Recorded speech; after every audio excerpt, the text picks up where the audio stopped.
What is up, everyone? This is Press X to Start podcast, episode 22 of season 5. First off, before I go into the opening spiel, I want to say a happy, slightly late Juneteenth to all the brothers and sisters out there, and a happy Father's Day to the Press X dads and any dads who are listening to this podcast right now. Congratulations on children. You did great. Congratulations, your junk works. Shout out to DJ Cam and Sean for being present black fathers. You know, you love to see it. So we here at Press X seek to transform the video game media landscape through an underserved and protected point of view and bring restorative justice for the underrepresented programmers, developers, and consumers. I'm your host. I haven't been here in a while, but I am your heavyweight champion from Wish Niggawood, California, a.k.a. the janitor because we watch niggas, a.k.a. Hakeem Parter. Ooh, Hakeem.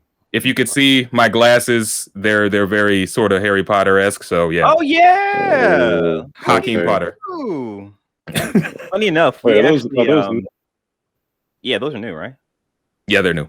Yeah. We actually was marathoning Harry Potter. Really? Yeah, we just finished watching The Order of Phoenix last night. I'm sorry. Look at this fancy nigga being able to see shit. They are a series of solid movies that get better towards the end. Mm-hmm. I've only seen one Harry Potter movie. Which one? Please say the last one. Tell you. Please say the It was around 2004, 2005, so whatever came out then. 2004, I was That's probably Goblet of Fire, because Goblet of Fire was 2005. Yeah, had it been Prisoner of Azkaban or Goblet of Fire around there. Yeah, I think it's probably Goblet of Fire. Hey, this is coming from a guy who watched the last 2 seasons of Game of Thrones. Well, since you're already speaking, who is you?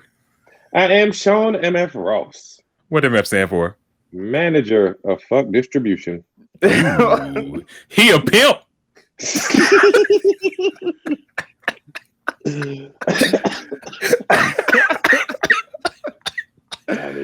Oh my god. Everybody's got to put food on the table somehow. You're not wrong.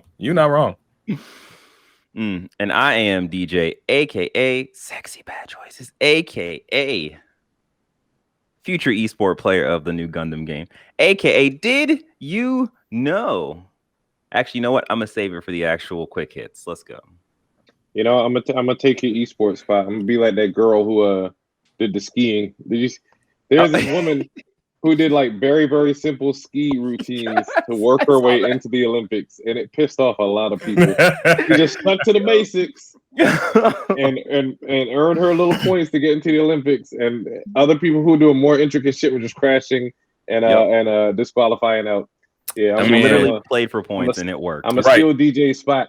It sounded to me like she finessed, and they just mad. Oh my gosh! And I'm Avery Williams. I'm back, I guess. Yep.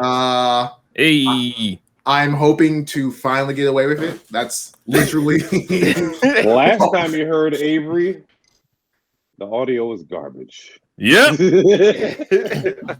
If you can find the first couple episodes, don't go listen to them. They were recording with a snowball mic in the middle of a table. They were starting out. There wasn't a can with a Rice Krispie for a receiver. We came a long way, but now that we're all introduced, we're going to go into what we've been playing. So to start off, what you been playing, Avery? So this is incredibly late, so I'm not going to really be able to give any like real insight. Wait, real quick. Before we jump into this, I want to do a couple little things for housekeeping. Oh, my bad. Yeah, no problem. First of all, I want to let you guys remember that we are still donating to the Palestine charity drive. So if you go to pressx2start.com/Palestine, we didn't solve it yet. No, Nah, go ahead. We're still waiting for you, the viewer and listener, to donate now. I just winked. I didn't wink. Whatever. The other thing is don't forget to check out our E3 2021 review cast. It is in video and audio formats. And the next week we're going to be doing the Ratchet and Clank review. Yes. So look out for all those things. And again, Indeed. donate now. Yes, please. Now. Do it for the kids. Now. Trick little kids. All right, now, Avery, what you been playing? Yeah, so like this is back to my original thought. This is a game that came out ages ago, so I'm not going to be able to give any more prescient insight into this game that wasn't already said in Discord a while ago. But I am finally now sitting down to play Bugsnax. Wait, you said ages ago. It was like 6 months ago. Look, man, No. Look, man, that was during Corona. That was deep in Corona time. So You're right. That's It was ages ago. You had You're a whole ass baby the last time. So How are you liking it so far? I'm like right now I'm enjoying how simple and chill it is. Mm-hmm. And like I'm enjoying playing a game where there's absolutely no fucking danger. Mm. Where like a character like a character like a bunger can knock me off a cliff, and that's just not the end of my game. Oh. Bunger. Am I supposed to feel offended? I kind of feel a little offended. What's a bunger? It's a hamburger. It's a hamburger monster. Okay. With legs. It runs into you and knocks you around. Yeah. That's a harassment. Are you offended, DJ, because you too are a hamburger with legs? I thought he was a French Shut guy. up. But, I couldn't get my foot up there. Yeah, I talked about it at length. Avery, when it first came out, I platinumed it. It's an interesting game. They set it up for a more story. Mm-hmm. So Avery, do you know anything about the game going in, or are you just going in blind? No, I knew everything about this game going in. Okay. I'm like Gotcha. my big thing is I want to experience the journey. I didn't necessarily care about the end because I didn't necessarily think that there was anything super deep about Bugsnax going in. Mm-hmm. And as I'm playing right now, I think that I didn't do myself a disservice, but I did underestimate the storytelling choices that they would pull in that game. It's not a simple Pokemon Snap like, oh, just take pictures, capture these Bugsnax. It's more like there's actually a deeper mystery going on around Bugsnax. Why there's this weird thing? Why these monsters called Grambles? It's a whole interesting thing. I'm actually interested in getting forward, but I'm gonna be honest. I'm playing this game for its trophy list. I figured. Because let me be honest, 2020 was like a very shallow year for me when it came to platinum trophies. So I'm trying to get that shit up this year. And I'm looking out for any PlayStation 5 game that is a PlayStation 4 game that I already have the platinum in, so I can just put the PlayStation 5 game in and just get the platinum trophy. Shout out to you, Spider-Man Remastered. didn't play a second of that game. Got the trophy and dip though. Are you surprised at how they present the adult elements and jokes in there? Not necessarily, because this is the same team that gave us Octodad, which was implicitly a game about an octopus who had a full-on human family. There's questions there that we're just not gonna, we're just not gonna. No, that's a different podcast. That's a Come back for a Press X After Dark when we get into the deeper relations between octopus and human. I mean, if you've seen a very specific Japanese wood carving drawing about a fisherman's wife, you know exactly what that relationship was. Pretty straightforward. That was a squid, but they're essentially the same animal. Give or take a couple legs. But yeah, I've been playing a lot of games right now. I'm in a weird holding pattern after Ratchet and Clank, where I'm trying to, like, I could easily go back to Mass Effect Remastered, but like I said, Mass Effect 1 is actually kind of a rough game to get through. And after I spent like I want to say a full hour trying to kill a Arachni on a planet, I'm like, my lust for this game is diminished a lot. I'm in a weird place in Apex where like I cannot grind that game until they fix some of the fundamental issues that they have, such as playing duos and actually getting a fucking partner. I've talked to Sean about this, but like I find duos funner than trios because it's quote unquote a more fairer fight because they're only if my teammate goes down, I only have to 1v2, not 1v3, if that makes sense. So I like duos. And even if you get third party, it's not. It's not. Terrible. 3 people jumping on my head. It's 2 people jumping on my head. So if I play smart, I can probably survive it. The issue is because it added the no-fill option, the game automatically just doesn't give teammates to a large proportion of the game's population to allow no-fill to exist, to allow no-fill to fundamentally exist. So there was literally a full 4-hour session I played in just duos where I didn't get a partner for 12 games. Yeesh. Whoa. Okay. That's legal.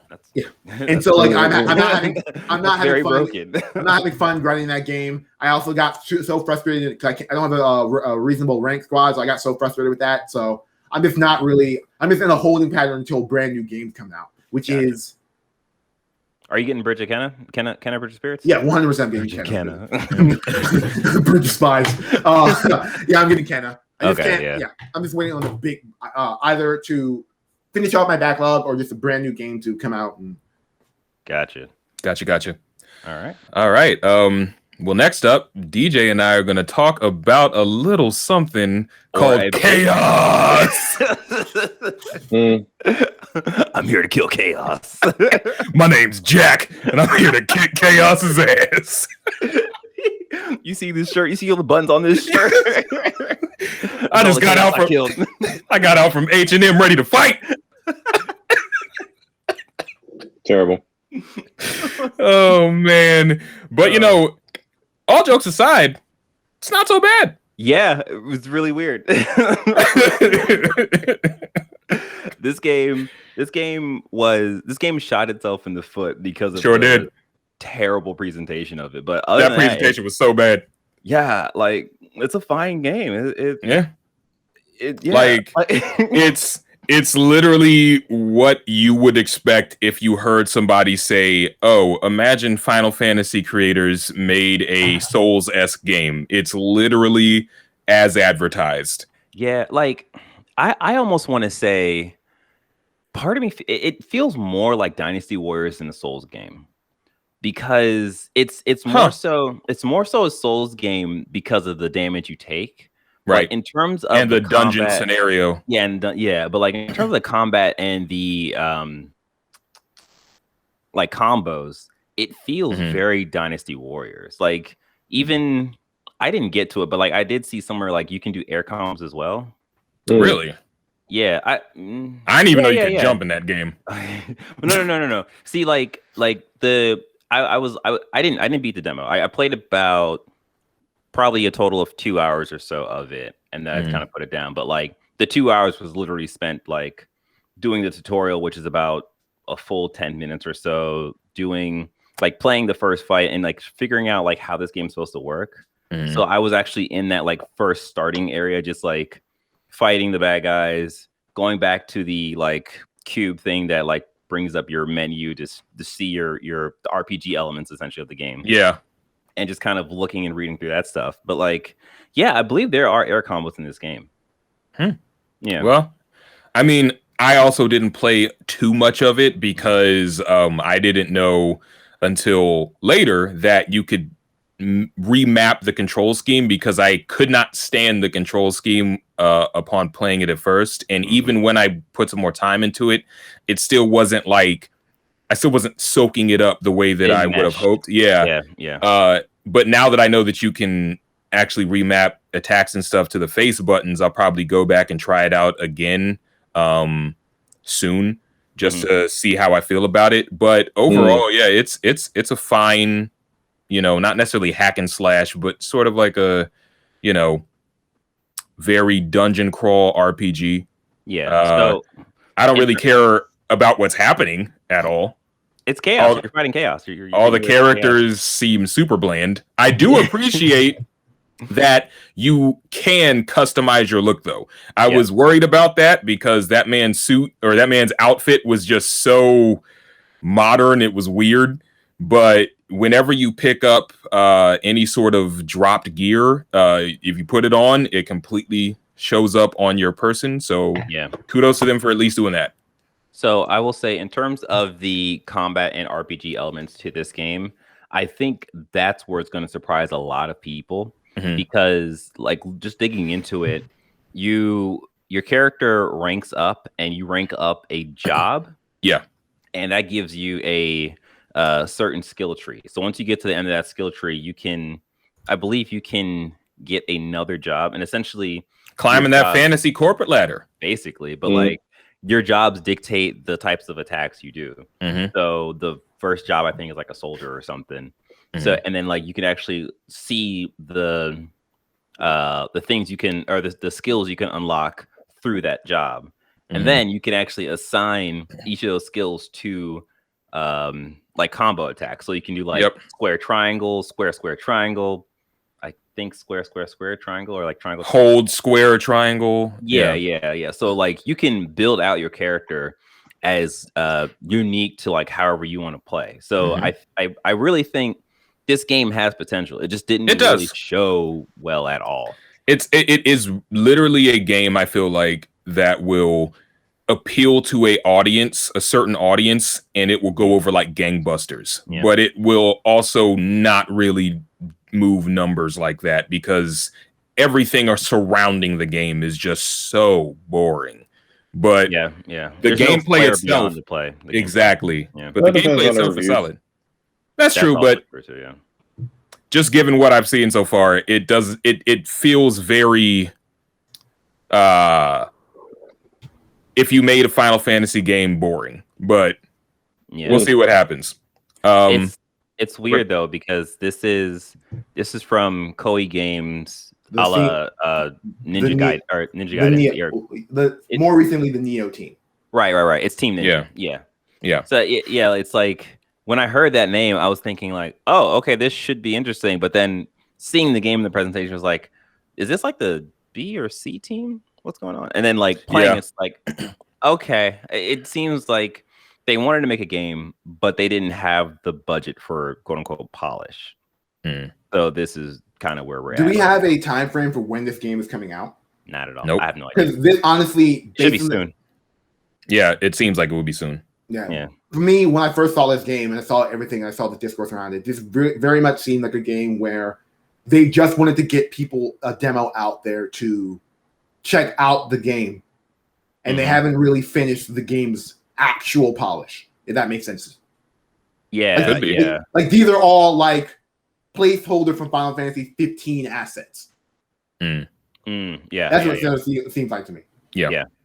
I totally get that. So I just totally looked up Final Fantasy Origins, and it said October 31st, 2002, and then I realized that's actually the first Final Fantasy Origins for PlayStation. DJ. So I don't know when this game comes out. I'm gonna assume it comes out sometime this week.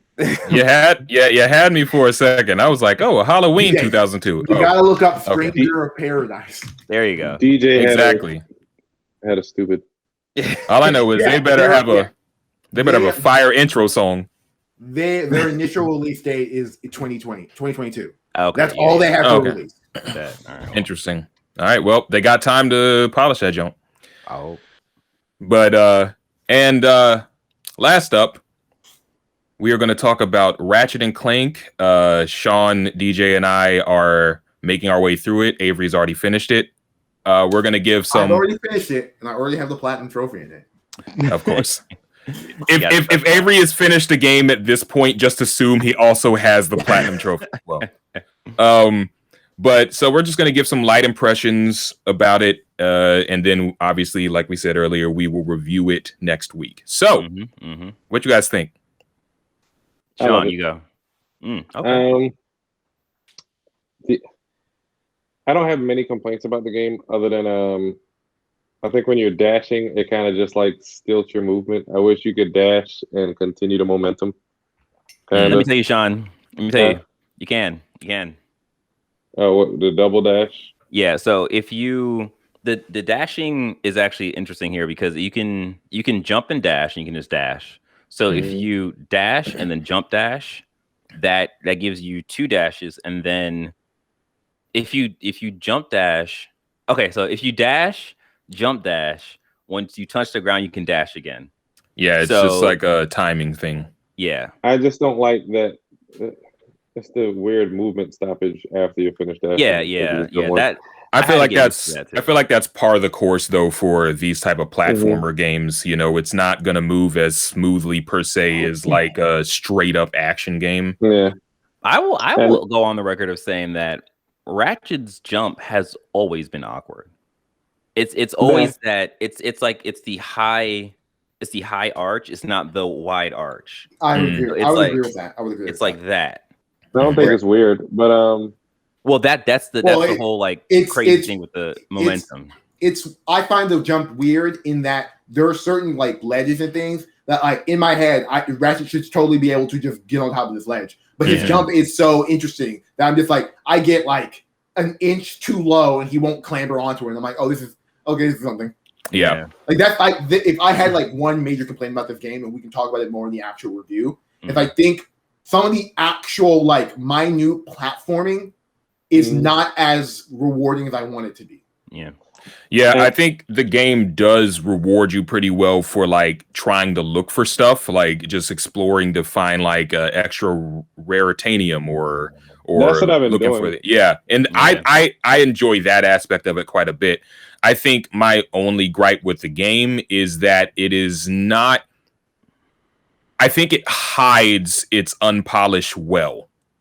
Because the set pieces and when stuff is kicking off, oh my goodness, the game is awe-inspiring. You know, especially with all the dimension breaking stuff and like Powerful effects. yeah, it looks great. But then if you stare too much at little things like, let's say you're in a crowded area, you'll see these characters kind of materializing out of thin air or like just kind of standing, not really doing anything.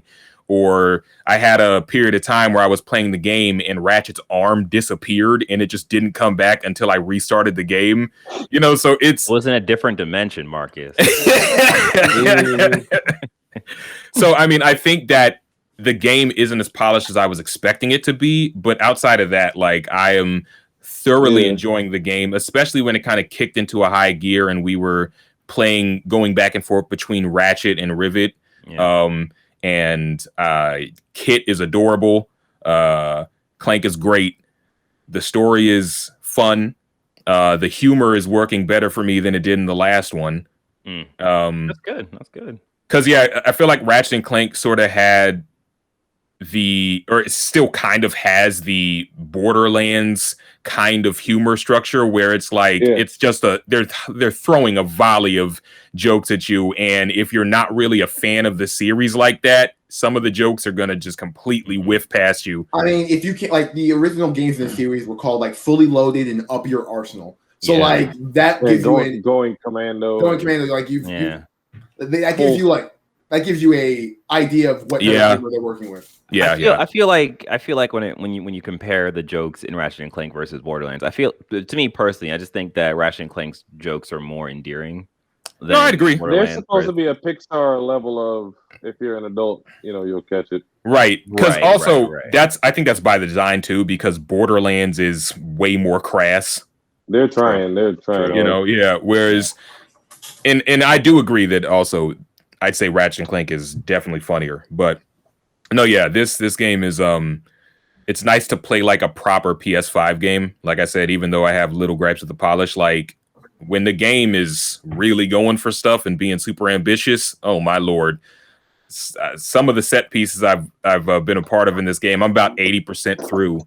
Yeah. Has been some of the best stuff I've seen in the last 5 years. Yeah. Yep. Like I'm same lines as you guys. I'm loving this game. Like right now, actually, my wife just got the black PS5 controller, so we're gonna play the what's that game? What was the other game? Did she get it on Juneteenth? It Takes Two. It Takes Two. Actually, she did get it on Juneteenth. Hey!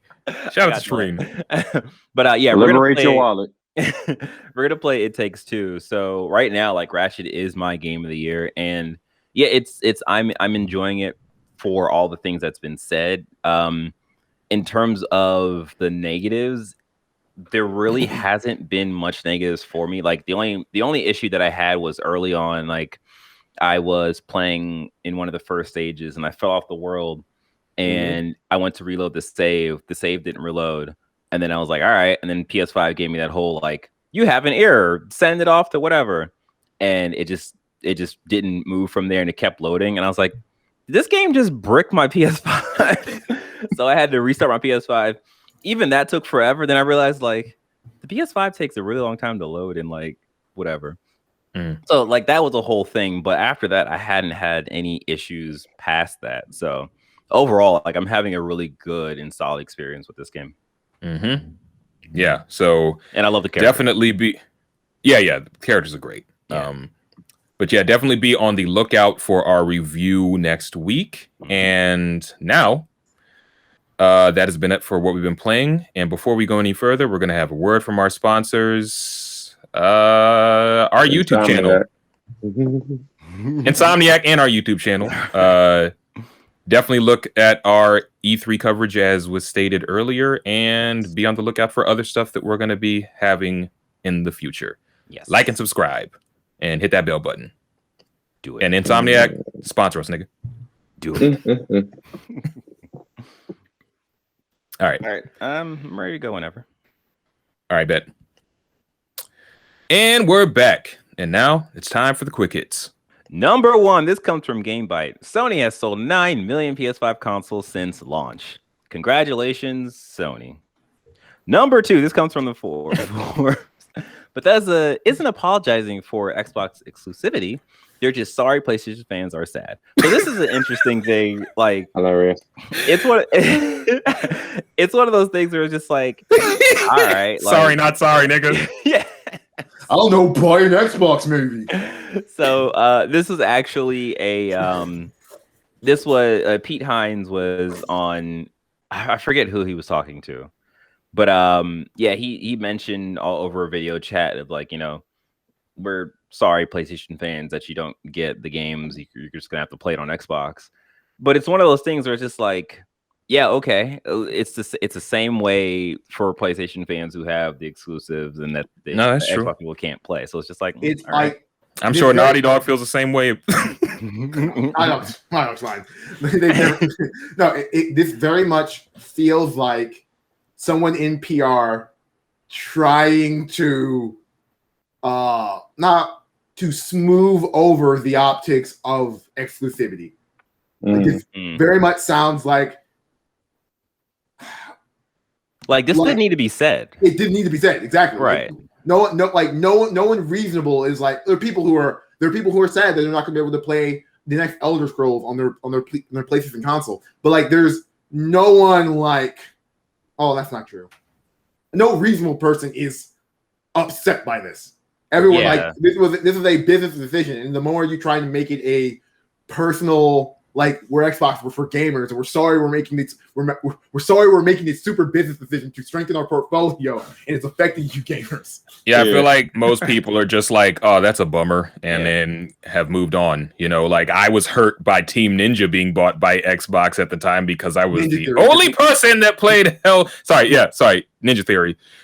But, I got over it, and chances are I'll just play Hellblade 2 on Game Pass. So Mark is like, I got over it. It's like that meme picture of like the smile face, and behind the smile face he's crying. Oh man.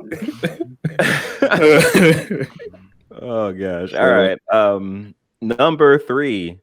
This comes from Pure Xbox. Japan is now Xbox's fastest growing market worldwide, confirms executive. Well, I mean, when the last generation you sold 10 Xboxes, I'd imagine that any Xboxes over 10 is a lot. Yeah. Like this is, I mean, of course, this is good news for Xbox, but yeah, like Xbox One did incredibly poorly in Japan. So if they just sold plus 10, it's considered the fastest growing market. Without me having to do any more research, do you have the actual metrics of numbers that they're talking about, or do they just say, oh, we're the fastest selling? Because if it's the fastest selling, then yeah, I think Marcus's joke is actually more apt than we're actually giving it credit for. In that, like if we sold 10 Xboxes and now we sold 800 Xbox Series X's, or in fact, Xbox doesn't even count that. They count fucking Game Pass as their metric. So literally, and you don't need to get. This actually goes against their like marketing. Like what's the need of saying this if you don't count console sales anymore? Mm-hmm. Yeah, I can't find any numbers on this either. We're just gonna take their word for it. Yeah. Super happy for you guys. Now stop making Idol Master games. I want to play them on PlayStation. Yeah. Number 4. This comes from Eurogamer. Microsoft says it will use cloud streaming to bring 2022 exclusive to Xbox One. I'm not sure if we talked about this last podcast, but I just put it in here. But also, Microsoft is developing an Xbox TV app and its own xCloud streaming stick. Yeah, I may get that. Yeah, so this is all really good news for Microsoft. Like, the streaming stick is something that I'm also interested in, and that would be a way for me to play some of these Xbox exclusive titles.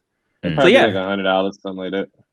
Right. So the bringing exclusives to Xbox One, they're going to basically use their streaming service, Yes. and they're basically it should be ready by 2022. So that's kind of all that is. With like this is a super smart decision that, at least in my mind, and this is just me speaking, not objectively, subjectively to Avery Williams, how I play games. It's like, why do you want me to buy an Xbox One X? Well, yeah, I mean, Series X. Like, yeah. Why do you want me to buy a Series X? Because like that's always been my big thing with Xbox and Xbox consoles. It's like, sell me your console. It's very clear they don't care about selling the console. What they want to sell is Game Pass. And by that metric, this is the smartest thing they can do. This move for me feels like Microsoft is becoming more like Tesla, in that it's not about getting the Tesla car, it's about having a Tesla brand. Or like a Peloton. Because watch your kids and that, because they will end up severely hurt or dead. Number 5. Brought to you from our Press X to Warn. Anyway, go ahead. Number 5. This comes from GameIndustry.biz. Forza Horizon 5 voted most anticipated game in the official E3 2021 awards. Really? So, Who did they? Jordan. Jordan voted 500 times. I can see where someone would say this. Like, I agree. Yeah. All jokes aside, the game looks phenomenal. If you're into racing games, like, the game looks top tier. It was fundamentally, I think, the best looking game of pure gameplay we saw at E3. Oh, I mean, that honestly, that was going to be the case regardless, because these car games are the best looking games, period. Because all they have to be is photorealistic as hell. For the most part, they're stationary. Yeah, exactly. Yeah. So, like, it was probably a toss up between this. And I don't even want to say Halo Infinite, because, like, it's a good game, but it doesn't, in terms of it being a showpiece, I don't think it's a showpiece until you actually play it. I heard a very interesting conversation from an old Halo pro who doesn't believe that Halo Infinite is going to be like this big, as big as Microsoft is assuming it's going to be. So I'm very interested to see in terms of the first person shooter scene. Yeah. No, I've been thinking that as well, and I also don't think that the single player campaign is going to be as expansive as people think it's going to be either. Yeah. I'm still holding out to my prediction about when we see Halo Infinite. You said next year, right? Yeah. Okay. They said I was like, they said holiday this year. They didn't give it a date. They were not confident about a date for this game. Technically, New Year's is the holiday. Okay, but just to go through some of the other awards given. Best presentation. Breast of fresh ass. Right. Best presentation was Microsoft, Xbox's, and Bethesda Game Studio or Game Showcase. Yeah, I mean, for me, I'd it was say also so. between that and Nintendo. I really like Nintendo stuff, but Nintendo I think shit was solid. Yeah, I think Nintendo was really strong in a year where they didn't have as much to prove, whereas Microsoft was like, okay, we really have to knock it out the park, and thankfully they mostly did that. Totally agree. Capcom, Oh, so most anticipated per presentation. We're just gonna read a couple of these because we only know a couple It's of these. long. From Capcom, The Great Ace Attorney Chronicles. Wasn't that which like the was- only game they showed? They No, stole that Monster. was they stole one of the Monster Hunter three. games. Oh, okay. Gearbox was Tiny Tina's Wonderlands, which was Yeah. one of what? Did they show any other games? Which is that, right? They showed a lot of Homeworld, and by a lot, I mean interstitials. Oh, yeah, Homeworld. Jesus. They show a lot of the Borderlands movie behind the scenes, Yeah. and they show people. they showed a lot of Godfall. Godfall. Nintendo. Their thing was Legend of Zelda Breath of the Wild 2, which is To the surprise of no one. Yes. So yeah, there's a lot of conspiracy around that game, which I find incredibly interesting and fascinating. Really? Yeah, some people are saying that you may be playing as a young Ganondorf. Gandalf. Ooh, Ganondorf. Ganondorf. Yes. You're not a Zelda person. Nope, no, I'm not. Square Enix, their thing was Marvel's Guardians of the Galaxy. Hell yeah, it was. Again, kind of That shocked was it wasn't Final anticipated? Fantasy Origins. Really? Should have been Origins. You're DJ, we watched insane. that podcast together. We were all like, "This Garden game was great." And then I heard you verbatim say, "What the fuck is up with this Final Fantasy?" You know what? Those were my words. You're absolutely right. Next up, Ubisoft. Theirs was Mario's plus Rabbids Sparks of Hope. Cool. I don't remember the other Ubisoft games. They showed off Far Cry, Rainbow Six Extraction. I think they also showed up some Rainbow Six stuff. I think they showed up Riders Republic as well. Yeah, there we go. How did I forget? It's one of those things where like I really enjoy it. Ubisoft was my favorite conference. Like in retrospect, looking back of what I was rating when I looked back at those conferences, it's like what conference showed me the most stuff that I am super into, and it was Ubisoft. Yeah. Okay. And then last up that we're going to talk about is just mention is Xbox/Bethesda, which was Halo Infinite, which is interesting that it's Infinite here, but most anticipated overall. That feels kind of like when you're like that the Oscars and like one movie wins Best Director, but it doesn't win Best Movie overall. Right? Yeah.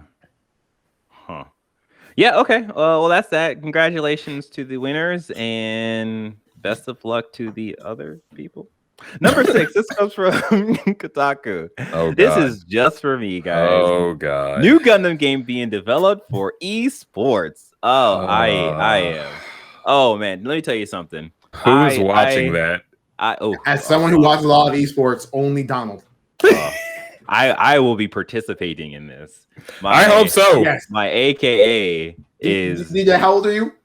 I'm 30. Oh, shoot. I'm 30. I'm turning 35 this year. There we go. Yeah, you're going to get your ass handed to you by Zoomers. Oh, let me tell you something. They can't play if they don't got any thumbs, all right? So Gundam, with its global popularity, makes the series prime fodder. All right, anyway, I was going to read this. I'm not going to read this. Essentially, Bandai Namco is looking at esports at the North American audience, and they want to get into that market, and they're using Gundam to get into that market. So they said that they're going to make a Gundam game for esports, but we don't know exactly which game they're gonna model this off of. Like they've made a couple games. I personally feel that unless it's a battle royale or attack shooter, I don't think they're. It's gonna control like Devil May Cry, and DJ will be in shambles. I think like right now, Gundam Battle Operations 2, like as much crap as you guys give it, it is a prime. It's a prime model for a esports game because it is a very tactical game where you have dedicated roles, and then you can because there's no voice chat in this game, which is incredibly frustrating. But if there was voice chat, I'd be fucking chewing out my entire team all the time because some people just run off and just do some shit and they die like you fucking idiot. Anyways, so this that is a very good backbone for an esports game. The only issue is the microtransactions in that game. It is it's tied to getting new mobile suits, and I think that is the issue that they're going to have to. And wouldn't it almost be pay to win? Essentially, yeah, because like some suits, like if you don't get it that week, you will miss out, and then it's put in the lottery, but like the chance of getting it is pretty low. So you could screw yourself out if you're not like dropping money to get the new suits. So I think that's going to be the thing they're going to have to figure out in order to make this game work. But I'm going to be following this shit until it comes out, and I'll be playing Call at it. me when they make a G Gundam game that plays like Devil May Cry. You're gross, Marcus. You're gross. All And that's it. That's it for a quick hit. right. That has been it for the quick hits, and we're going to go into the heavy hitters. Take it away, Avery. Video games are no, in all seriousness. So the most interesting thing has been happening over the last couple of months. The most interesting thing being, I want to say about 3 to 4 months ago, a random studio called Blue Box Games that no one really has heard much from. I think all their earlier releases are like mobile game stuff. Games, yeah. Released a trailer on the PlayStation blog, which means PlayStation is willing to promote this game, of a very interesting looking first-person horror game. Everyone was like, this looks a lot like a Silent Hill-esque game. Maybe it's connected to Kojima. And then the team immediately came out and said, hey, we are not connected to Kojima or Konami in any way. Like, they were like, really like, so most people took them at face value and like, oh, that kind of sucks. You showed off your game. Everyone immediately said this was a Kojima game, and now you got to walk this back. It sucks. Come Game Award, come E3 times, they've been slowly marketing their game and now are leaning into the Kojima-esque nature of the game and the experience. And it has the entire video game community, even like high-profile journalists, going down internet rabbit holes to figure out, is Hideo Kojima working on a Silent Hill game right now? And is this abandoned game just it under a different name until PlayStation gets their shit together? So I love how Hideo Kojima literally can just sit back, do nothing, and people will go insane as he just watches the chaos. Yeah, it's wild, all the links that people are pulling out. Like one of the things is that so Blue Box Game Studios is supposed to be based in the Netherlands, and Koji Pro just opened a Dutch-based studio, like affiliate studio. Right. And then that country's flag was spotted on the Death Stranding director cut in the Death Stranding director cut trailer.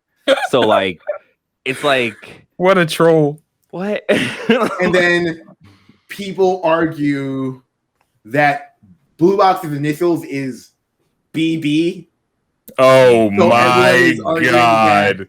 It's that the name of the studio is like it's BB, like it's like BB on the Bridge Babies. And then another argument is this one's very interesting, and I think this one is the most water, like as the most fuel, as the most fuel to the Kojima rumors. The games director is the name Hassan Kamaran, and people have pointed out that his name is a weird anagram translated into another language to Hideo Kojima. Like that. Yeah. No, it is. Yo, it's wild. This is amazing. And then here's the most insane thing. I'm on Twitter, and I'm like deeply embedded into video game Twitter on the internet. So like Twitter always is like recommending topics they think I'll be interested in.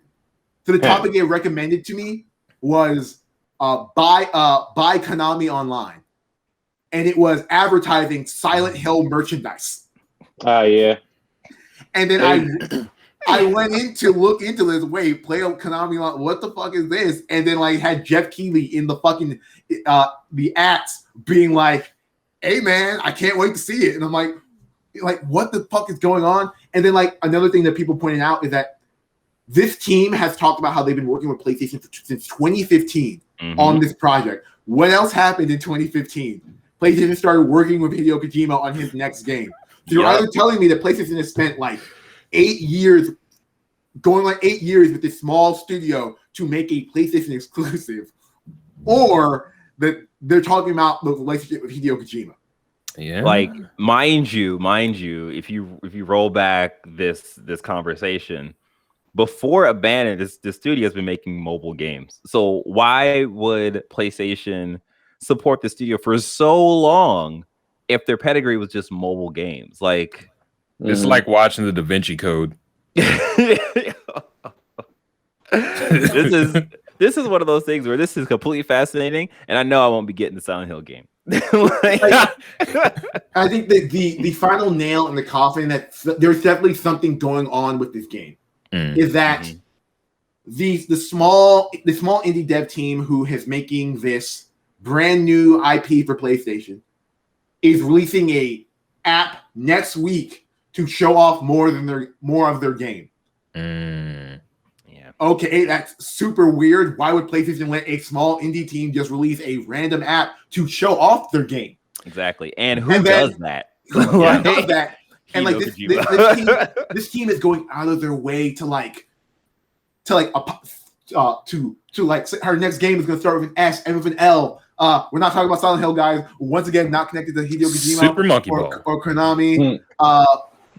They're just kneeling into this narrative. And if I was PlayStation and I'm producing this first party game, why would I keep letting this happen unless there's something more going on? Where there's smoke, there's fire, guys. Where there's smoke, there's fire. You old. I said this off camera. There's two realities to this. Either this is the coolest thing that's happened in video games since the lead up to Death Stranding, and us trying to figure out what that game was, or I'm just going to be super fucking angry. All this work in this game is cheeks. I'll be honest, if Abandon is just a random new IP from PlayStation that's just a dumb horror game, I'm not playing it. I was not like, but if it's a Hideo Kojima Silent Hills game, I'm like, I'll give it a shot. I'll 100% give it a shot. What I want to know is if it's starring Norman Reedus or not, because they're best friends now. I mean, he put that box away, so he might just be walking into a new game. We never know. Could be. Never know. But the lamest reality this would be all an elaborate marketing for the director's cut of Death Stranding. Oh, that baby was abandoned. That would be that would be super whack, and I love Death Stranding. Oh man, that would suck. But all right, and on to the last heavy hitter. Take it away, Sean. This is coming from IGN and a little excerpt from Eurogamer as well. So Jim Ryan, the president and CEO of Sony Interactive Entertainment, said the company wants more, less hoish, cross-platform multiplayer games for PlayStation. They had an interview with Axios, and they said they support and encourage crossplay, noting that crossplay currently works with big games such as Fortnite, Rocket League, Call of Duty, Minecraft, and Destiny 2, and a couple other stuff that is not on the list. That gives me hope that Overwatch 2 is going to be crossplay. However, in another whole ass move, Sony apparently charges the developers or the publishers, whoever, they charge a fee for this. So I guess they want a cut of something. They didn't exactly go over all the essentials, but like when Fortnite released on the Switch, which I was playing kind of sparingly at the time, you could not transfer over like your Epic account to get all your purchases on the Switch if you had ever played it on the PlayStation. You could transfer your stuff if you played it on the Xbox though. Right. And after much pressure from the fans and what have you, Sony finally relented. And Epic is not clear exactly what the terms were, but that came out during the larger court case with Apple. So a lot of stuff was spilled with that Apple versus Epic court case. Right. Yeah. Sony, that's some bitch assness, man. I want to support you, but I can't get down with that. Yeah, this is one of those things where because we know what we know from the court case, this feels like Jim Ryan trying to do damage control. Yeah.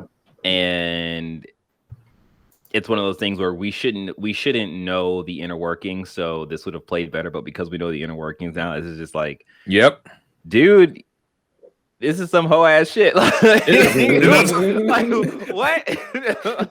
That's what it is. Yeah. Jim Ryan is a hoe.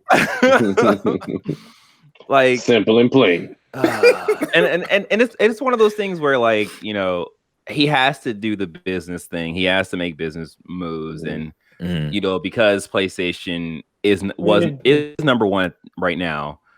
It's like, yeah, we can make more money off of this, so we'll charge people for crossplay because we know that's what the fans want, and we can make money from it. So that's what we're going to do. They said in certain circumstances, Epic will have to pay additional revenue to Sony, as reported by The Verge. Like if somebody was primarily playing on the PlayStation, but then played Fortnite on their iPhone a little bit, that might trigger compensation. I'm really curious what this contract looks like.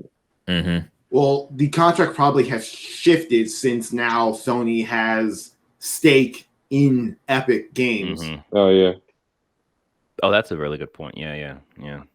I wish we were a bigger podcast currently so that we could say Jim Ryan is a hoe and like people would hear it. like just a headline on IG and Press X to start says Jim Ryan is a hoe. I don't know if we want Jim Ryan's attention, to be honest. Hey, I mean, like, I could always promote this on Instagram. I could put 500 on it. He's Get like, the word out. He's like, oh, that's a PlayStation centric podcast. Oh, they have the sacred symbols in the background. Let's sue them. Like, wait a minute. Hold on, big dog. I mean, I'm a hoe. I'm sorry, master. Hilarious. But all right, well, take us home, DJ, before we get sued. All right. Well, this has been another episode of Press X Start Podcast. We hope you, Jim Ryan, appreciate you listening. And you, the viewer, make sure you like and subscribe on your favorite podcasting apps. Every little bit count. Make sure you like and subscribe on our YouTube channel. And in case you miss any of this, you can find all its information and more on our website at pressx2start.com. Again, don't forget, go to pressx2start.com/Palestine to donate, /YouTube to go to our YouTube channel, and /league to see that I'm fucking winning this shit. Let's go. Congrats. All right. Uno out. Peace. Goodbye.